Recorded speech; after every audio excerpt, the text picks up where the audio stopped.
6 schedule Karbi Along Dima Hasao আৰু BTC এই যে দুজন মাইকী লোৱাটো এইটো বেন কৰিছে বেলেগত, কিন্তু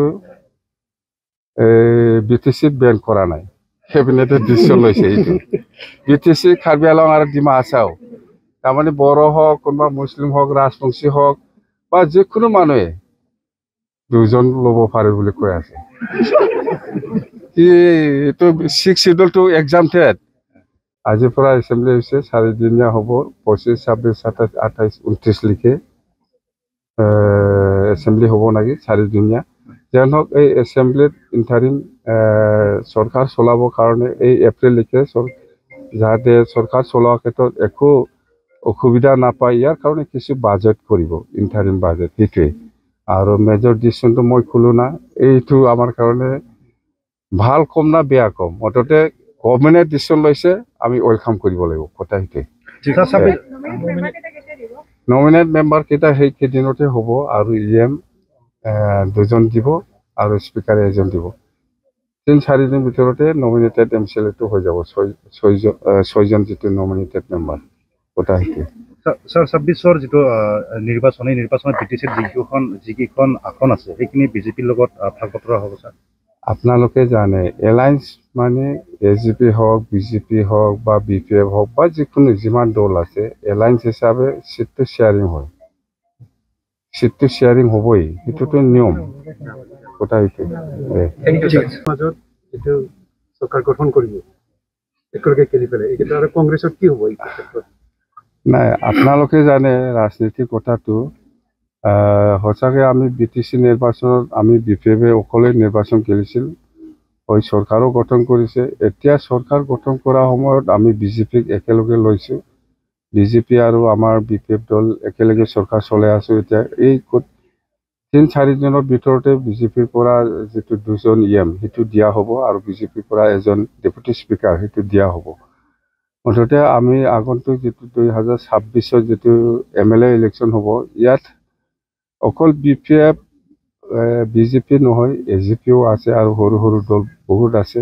মুঠতে NDA এলায়েন্স অসমত চৰকাৰ হ'ব। কথা সেইটোৱে আৰু 100% আমি এবছলিউট NDA চৰকাৰ কৰিব। গগৈ যিটো কংগ্ৰেছৰ লগত মিলি কোন গগৈ এইটো আপাৰ আছামৰ কথাটো মই একো নকম। এইটো গোটেই আমি অকল আমি BTC বা লোৱাৰ আছামৰ কথাটো মই জানো। মুঠতে এইবাৰ NDA হিচাপে লোৱাৰ আছামত বহুত আসন লাভ কৰিব। য'ত কংগ্ৰেছে চিট লৈ আছিল সেইবিলাক BJP তাত যাব। তেতিয়া এইটো কথা। 6 জনগোষ্ঠী জনজাতিকৰণৰ ক্ষেত্ৰত আমাৰ বহুত স্পষ্ট কথা, একো ইফেক্ট নকৰাকৈ 6 জনগোষ্ঠীক জনজাতিকৰণ কৰাৰ ক্ষেত্ৰত কোনো আপত্তি নাই আমাৰ, কিন্তু এক্সিষ্টিং ট্ৰাইবেলে একো ক্ষতি হ'ব নালাগে। কথা সেইটোৱে আৰু সেই লাইনতে আমি আগত গভৰ্ণমেণ্ট অফ ইণ্ডিয়া বা গভৰ্ণমেণ্ট অফ আছামক আমি NOC দিছে।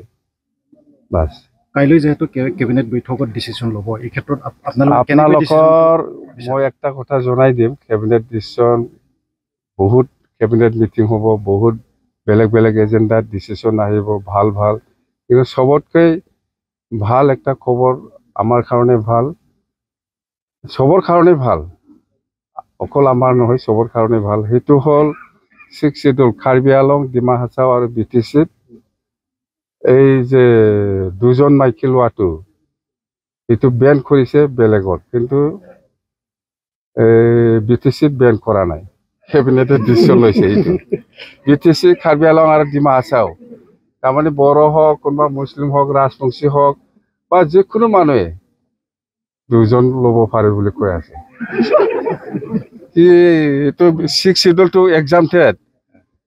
ডিমা হাছাও, কাৰ্বি আলং আৰু BTC, কিন্তু 6 শিডিউল বাহিৰত 2জন চাদি কৰিব নোৱাৰিব। কথা এইটোৱে অসম গভৰ্ণমেণ্টে ডিচিশ্যন লৈছে, আমিতো আৰু কি কৰিম। আপুনি সঠিক বুলি ভাবে স্যাৰ? সঠিক বুলি ভাবি মানে আপুনি গভৰ্ণমেণ্টে ডিচিশ্যন লোৱাৰ পিছত আৰু আপুনি কি সেইটো ৰং হৈছে বা ৰাইট হৈছে, সেইটো আপুনি কেনেকৈ ক'ম? সেইটো ইমপ্লিমেণ্ট হ'বই, ডিচিশ্যন